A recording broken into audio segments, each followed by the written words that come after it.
Hey all, Dr. Ed, I'm here with part 2 of our series on magnesium, where the last video we kind of introduced magnesium, some of the signs and symptoms of how you may be deficient.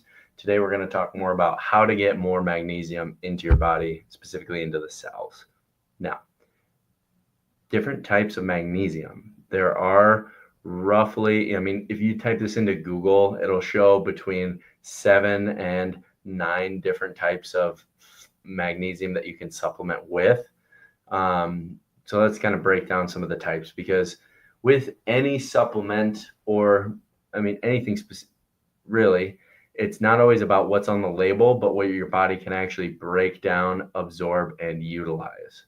So for example, magnesium oxide is a type of supplement, but only about 2 to 3% of that actually gets absorbed into your body. So on the higher end would be magnesium glycinate or glycinate, where 80% of that is typically absorbed and utilized and able to be put into the cells of your body, which is where 1% is in your blood of the magnesium, 99% is in your cells. So it's really important, and you have to get it into your cells. Now, other things that can affect absorption of magnesium would be inflammation of the gut.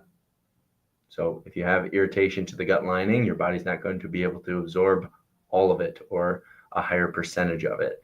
Certain grains have binders in them that do not allow your body to absorb magnesium. Refined carbohydrates and sugar is another big one that depletes or decreases the amount of magnesium your body can absorb. So those almonds that you're eating that are covered in chocolate, maybe you're not getting as much as you would if it was just a plain almond alone. Other things that deplete our body of magnesium, caffeine is a big one. So higher amounts of caffeine or daily caffeine consumption can allow for less magnesium.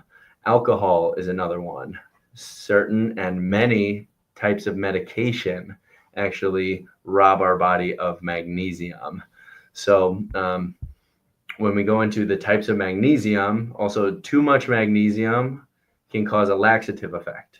Magnesium citrate specifically can be used to treat constipation. So if a supplement is given with too much magnesium and too much of a certain type, that can also cause a laxative type of effect.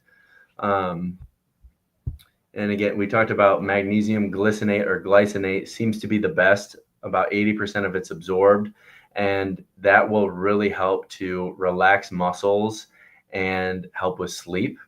But also, if we're talking about increasing absorption rate, the blended supplements typically will get a higher rate there. So I'm going to show you and talk about our new multi-magnesium. This is Pure Path creating a new formula with the magnesium that we have here.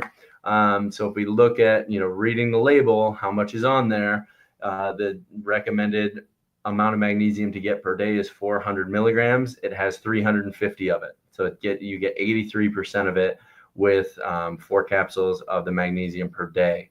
Now, it also has basil in here. There are 4 different kinds of mushrooms: reishi, shiitake, another one I can't pronounce, and chaga. So the mushrooms in here are also good for the immune system, but and there's basil, so there's also magnesium containing foods to give the blended amount or the different sources of it, because in here there is unbuffered magnesium glycinate or glycinate, magnesium malate, and magnesium glycerophosphate. So 3 different types of magnesium in a supplement for higher absorption.